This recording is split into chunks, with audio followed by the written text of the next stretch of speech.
el aroma del arroz llenaba la cocina. Noemí removía con cuidado, con la cuchara de madera como siempre hacía. Esa cuchara tenía el mango gastado y una pequeña grieta que ella protegía con una cinta. Era una tontería, pero le tenía cariño. A su lado, el horno emitía un calor seco. Las papas ya estaban casi listas. Olivia quería papas doradas y Noemí, aunque le dolía la espalda, las había preparado con romero. Entonces, sin levantar la vista del móvil, Elías dijo: «Si no fuera por tu pensión, ni te necesitaríamos aquí». Fue como si alguien hubiera abierto una ventana en pleno invierno. La frase cruzó la cocina y se instaló en el pecho de Noemí, con una frialdad que dolía más que cualquier bofetada. No hubo gritos, no hubo drama. Solo esa frase flotando en el aire seca y calculada. Noemí no dijo nada, ni una palabra. Terminó de remover el arroz, apagó el fuego y con manos temblorosas colgó el delantal detrás de la puerta. Elías ya había salido de la cocina indiferente. Inés, su nuera, ni se inmutó desde el sofá. Olivia no estaba, y por suerte pensó Noemí, porque si su nieta hubiera escuchado eso. Caminó hasta el lavadero, abrió el grifo, se mojó la cara. El agua estaba fría y le recorrió la nuca como una bofetada suave. Se miró en el espejo pequeño ese que colgaba torcido desde que Inés lo movió limpiando. Su rostro se veía más viejo que ayer, más cansado. Esa noche no durmió. Dio vueltas en la cama que una vez compartió con Julián, su esposo, ahora solo suya, pero cada vez más ajena. Escuchó el zumbido del ventilador y el leve crujido de las paredes viejas. Apretó los puños sobre el estómago. Quiso llorar, pero no pudo. Ya no tenía lágrimas. Recordó cuando Elías era pequeño y se le trepaba encima para dormirse. Recordó sus manitos tibias en las mejillas, sus promesas de no irse nunca. Y ahora era una molestia que respiraba y pagaba las cuentas. No valgo más que mi pensión. Eso le retumbó toda la noche. Y mientras el cielo comenzaba a aclararse con el primer canto de los pájaros del barrio, Noemí se levantó sin hacer ruido. Encendió la luz suave del velador, sacó su libreta vieja del cajón y escribió una frase. Tal vez no soy necesaria para ellos, pero aún puedo ser importante para mí. Cuando Julián murió, el silencio se volvió un huésped incómodo en la casa.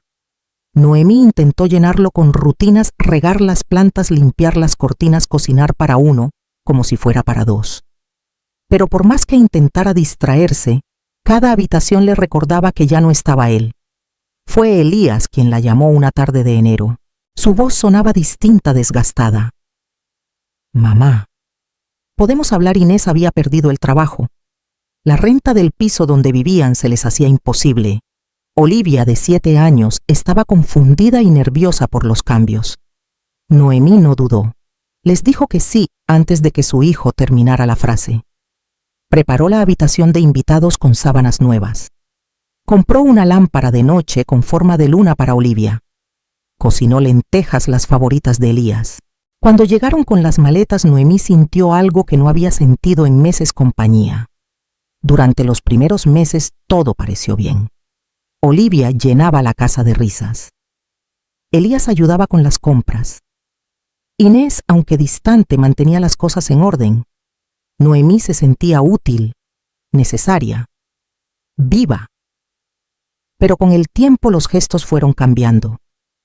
Primero fue la televisión. Inés decía que necesitaba concentrarse y le pedía a Noemí que bajara el volumen. Luego, la cocina, que no usara tanto ajo, que no encendiera el horno si no era para todos. Después fue el baño, que no dejara sus cremas a la vista. Un día, Noemí llegó a poner la mesa y vio que su silla ya no estaba. «¿Dónde está mi silla?», preguntó en voz baja. «Ay, suegra, la guardé para tener más espacio». «Olivia necesita más movilidad», dijo Inés sin levantar la vista del móvil. Nadie la contradijo. Nadie le devolvió la silla. Esa noche comió en la cocina sola frente al fregadero. Y aunque las paredes seguían siendo las mismas y las fotos seguían colgadas algo en ella, entendió que su lugar ya no existía. Ya no era su casa. era una casa donde vivía, sin espacio, sin voz, sin nombre. Y por primera vez la costumbre de cuidar comenzó a sentirse como una cadena que ya no sostenía a nadie. Solo la estaba hundiendo. Era casi medianoche cuando Noemí se levantó de la cama. No tenía sueño, pero tampoco quería seguir dando vueltas en la oscuridad. Buscaba su libreta de recetas, la de tapas rojas, con manchas de aceite en las primeras páginas, porque necesitaba anotar algo. Lo que fuera.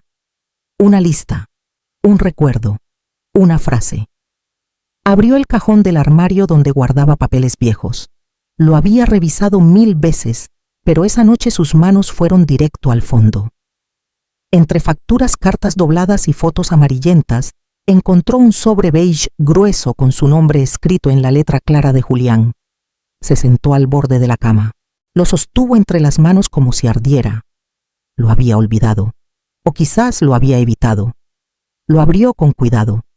Dentro estaba el testamento notarial. Julián lo había preparado el año anterior a enfermarse, cuando aún estaba lúcido. Había dejado constancia de que la casa adquirida antes del matrimonio era y seguiría siendo suya, pero que al fallecer pasaría directamente a Noemí. No a Elías, no a nadie más. Y no solo eso, también había una copia de una carta del banco, una cuenta a plazo fijo creada con dinero que Julián había heredado de su madre. Para cuando ya no esté, decía el encabezado, para que tengas algo solo tuyo. Noemí se quedó inmóvil. El corazón le latía con fuerza, no por la propiedad, no por el dinero, sino por el hecho de que alguien en algún momento había pensado en ella. Había querido protegerla, asegurarle un lugar, un futuro, un refugio. Cerró los ojos. Julián nunca fue de hablar mucho, pero sus gestos siempre fueron claros. Ese sobre olvidado en un cajón era la prueba de que ella no estaba tan sola como pensaba, que su valor no terminaba con su pensión, que aún tenía un as bajo la manga. Y por primera vez en mucho tiempo sintió que no todo estaba perdido, que tal vez aún quedaba algo por recuperar. A la mañana siguiente Noemí se levantó temprano. Se preparó un café fuerte, se puso su vestido de lino azul y un pañuelo floreado que Julián le había regalado un verano en Denia. No avisó a nadie. Salió de casa como si fuera al mercado, pero sus pasos la llevaron por otro camino. Caminó 3 calles, giró en una esquina conocida y se detuvo frente a un local con ventanales amplios y cortinas de encaje. En la entrada un cartel decía Café Clara, hogar para las almas cansadas. Sonrió sin darse cuenta. Entró y el aroma a canela y café recién molido la envolvió como un abrazo. Noemí, la voz, la sacó del ensueño. Clara, con el cabello canoso recogido en un moño desordenado y un delantal lleno de migas, la miraba con los ojos brillantes. Se abrazaron con fuerza, como si el tiempo no hubiese pasado. Se sentaron en una mesa cerca de la ventana. Noemí apenas probó el café. Las palabras salieron despacio entre pausas y nudos en la garganta. Le contó sobre Julián, sobre Elías, sobre Inés, sobre la silla que desapareció y el sobre que apareció. Clara no la interrumpió, solo la miraba con una mezcla de rabia contenida y ternura. Te hicieron invisible, Noé. Pero vos nunca dejaste de existir. Noemí bajó la vista. Le temblaban las manos. No sé qué hacer. No quiero venganza, pero tampoco quiero seguir así. Clara asintió despacio. Tengo una amiga que podría ayudarte. Se llama Teresa. Es abogada jubilada, pero sigue asesorando a mujeres como tú. No cobra. Solo pide que la escuches con honestidad. Noemí dudó unos segundos. Sentía miedo, culpa, incertidumbre. Pero también una chispa. ¿Tú crees que tenga sentido? Noemí le tomó la mano con fuerza. Lo que no tiene sentido es vivir como si ya no tuvieras derecho a nada. Esa frase se le quedó en el pecho todo el día. Y por primera vez, más que hablar, Noemí sintió el alivio de haber sido al fin escuchada. Teresa la recibió en un pequeño despacho improvisado en su casa, con estantes llenos de libros jurídicos, plantas en las esquinas y una lámpara antigua que parpadeaba ligeramente. Noemí se sentó en silencio con el sobre de Julián en el bolso y el corazón latiéndole en las sienes. Teresa no era como las abogadas que había imaginado. No vestía traje ni hablaba en tono imponente. Llevaba un suéter de lana gruesa y un pañuelo liso atado al cuello. Su mirada era directa, sin juicio, sin apuro. Clara me contó algo, dijo, pero prefiero oírlo de vos. Noemí comenzó a hablar. Más que contar, descargó años, de silencios, de pequeñas humillaciones, de gritos, disfrazados de órdenes y miradas que la deshacían. Mostró el testamento, la carta del banco, habló de la silla que le quitaron del lavadero de Olivia. Cuando terminó, Teresa asintió con lentitud. Luego sacó una carpeta vacía y escribió Noemí García. Proceso. Acomodó los papeles dentro y levantó la vista. Lo primero que tenés que saber, dijo, es que la casa sigue siendo tuya. No importa si verbalmente dijiste otra cosa. Legalmente no firmaste ninguna cesión. Nadie puede echarte. Noemí exhaló como si no hubiera respirado en años. Y segundo, continuó Teresa, si podemos demostrar un patrón de abuso emocional, podrías conseguir medidas judiciales a tu favor. Pero no te voy a mentir, necesitarás pruebas. ¿Qué tipo de pruebas? Testigos, registros escritos, cualquier evidencia de maltrato, de aislamiento, de uso indebido de tus recursos. Quiero que empieces un cuaderno. Todo lo que te digan, lo que veas, lo que te hagan sentir. Fechas, palabras, gestos. Todo. Noemí tragó saliva. Tenía miedo, pero también otra cosa. Algo que no recordaba haber sentido en mucho tiempo: propósito. Y si no me creen, susurró. Yo sí te creo, le respondió Teresa. Pero vamos a hacer que los demás también lo hagan. Antes de irse, Teresa le puso una mano en el hombro. Tenés algo que ellos no esperan. Tiempo. Silencio. Y ahora estrategia. Noemí salió del despacho con el sol en la cara y la carpeta en el brazo. Caminó despacio por la vereda, sintiendo cómo cada paso la alejaba un poco más del miedo. Y más cerca de una nueva versión de sí misma. Una que ya no tenía nada que perder. Y por eso podía empezar a ganar. Era una tarde tibia, de esas que no anuncian tormenta pero la esconden. Noemí estaba en la cocina pelando zanahorias cuando escuchó el timbre.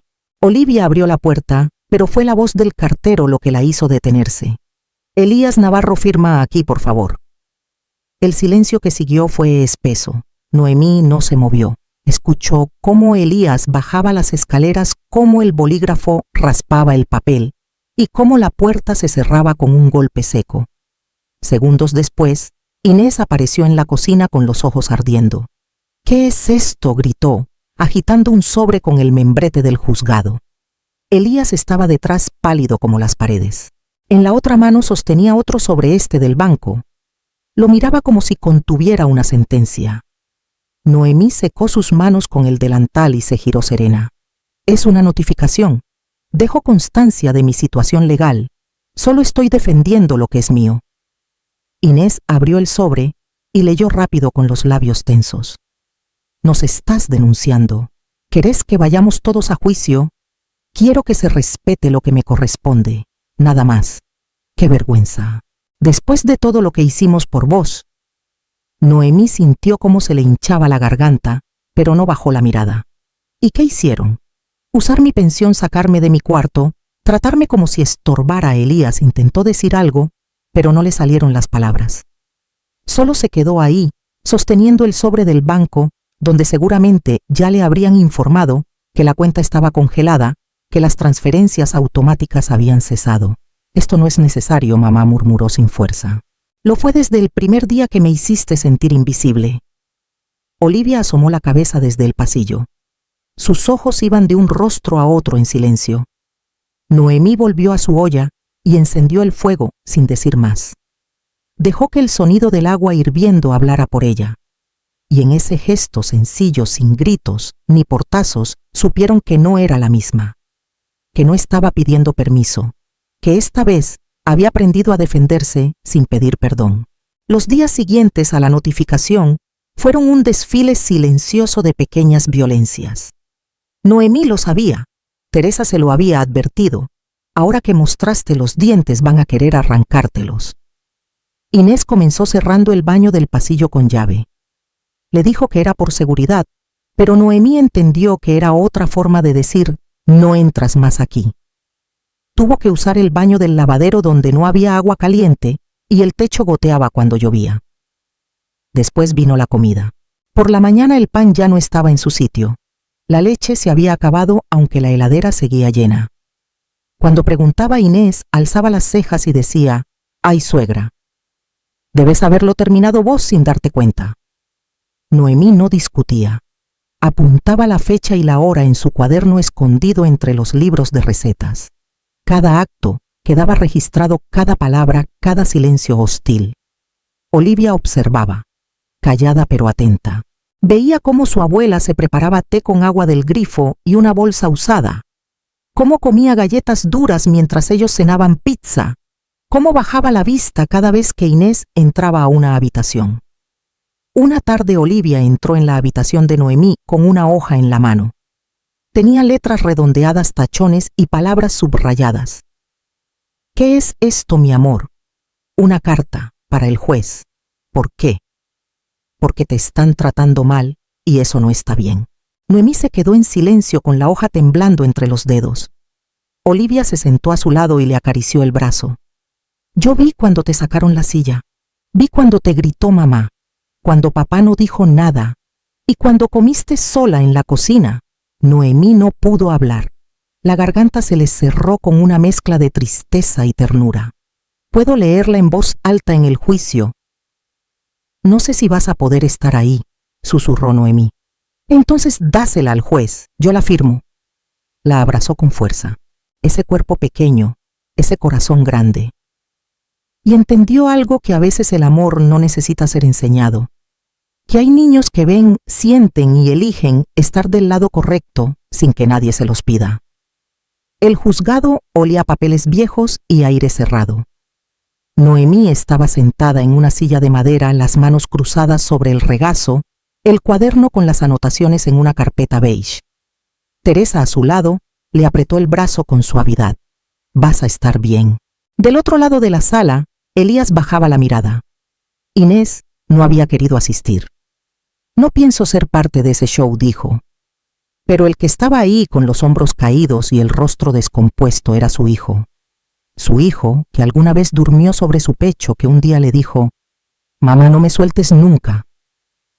El juez pidió silencio y Noemí fue llamada a declarar. Se levantó con el corazón golpeando como un tambor, pero sus pasos fueron firmes. Se sentó, juró decir la verdad y empezó a contar. No hubo exageraciones, no hubo drama, solo hechos. Dijo cómo la fueron desplazando, cómo su habitación se convirtió en trastero, cómo comía sola mientras su familia cenaba junta. Mostró las páginas con fechas, frases, episodios. Y luego sacó la hoja de Olivia. Teresa la entregó al juez. Él la leyó en voz alta. «Mi abuela es buena. Ella me cuidó cuando estaba enferma y me hizo chocolate aunque tenía fiebre. Vi cuando mamá le gritó. Vi cuando no le dejaron sentarse. Eso no es justo. Ella no merece eso. Yo la quiero y quiero que la respeten». Olivia Navarro, 9 años. La sala quedó en silencio. El juez apartó la hoja con delicadeza, como si pesara más que un expediente entero. Luego miró a Elías. «¿Desea decir algo?» Elías se levantó lentamente. Su voz apenas era un hilo. «No tengo excusas, solo... lo siento. Fallé como hijo, como hombre. Me callé cuando debía hablar. Permití cosas que no debí permitir». El juez lo observó un momento largo, luego bajó la vista a los documentos y dictó sentencia. Restitución inmediata de la bishabitación de Noemí. Acceso libre a los espacios comunes. Prohibición de conductas hostiles y control compartido de la cuenta bancaria. Todo era justo, todo era correcto. Noemí no sonrió, no al menos por fuera, porque la justicia puede dar respuestas, pero no siempre alcanza a cerrar las grietas del alma. Y eso solo el tiempo y el amor verdadero sabrían intentarlo. La sentencia llegó como una brisa que no arrasa pero despeja. Noemí no celebró con palabras ni con gestos. No hubo venganzas, ni mudanzas forzadas, ni maletas en la puerta. Pero algo cambió, y se notó. El primer cambio fue su puerta la cerró. Por primera vez en mucho tiempo, su habitación volvió a tener un pestillo por dentro, su espacio, su aire. Luego llegó la conversación. Una tarde en la mesa del comedor, Noemí habló con voz baja pero firme. A partir de ahora contribuirán con una parte del alquiler. Yo no voy a mantener esta casa sola. Y necesito mi privacidad, mi tiempo. Elías asintió. No dijo mucho. Tal vez aún procesaba la vergüenza. Inés frunció los labios, se levantó sin terminar su té y subió las escaleras sin mirar atrás. Esa noche hizo su maleta. Dijo que se iría por salud mental. Nadie la detuvo. Noemí no lo vivió como una victoria. Era solo el resultado natural de poner límites. Cuando uno deja de agachar la cabeza, algunos se alejan por sí solos. Con el tiempo, la casa se volvió más silenciosa pero más respirable. Olivia seguía entrando a su habitación para leer juntas. Elías empezaba a hacerse cargo de cosas pequeñas, ir al supermercado, tender la ropa. Eran gestos nuevos, gestos torpes, pero valían. Un sábado Noemí pasó por la biblioteca del barrio. Había un cartel en la entrada: taller de escritura autobiográfica para mujeres mayores de 60. Se detuvo frente al cartel más de lo esperado. Entró. La primera clase fue difícil. No sabía por dónde empezar. Pero cuando la profesora dijo: escriban sobre la última vez que se sintieron invisibles, su mano no dudó. Las palabras salieron como un río guardado. En cada frase que escribía se soltaba un poco más. No para denunciar, no para herir, sino para reconstruirse, porque entendió que no todo lo que se rompe está perdido, y que tal vez la mayor libertad no es la que grita venganza, sino la que en silencio elige seguir viviendo.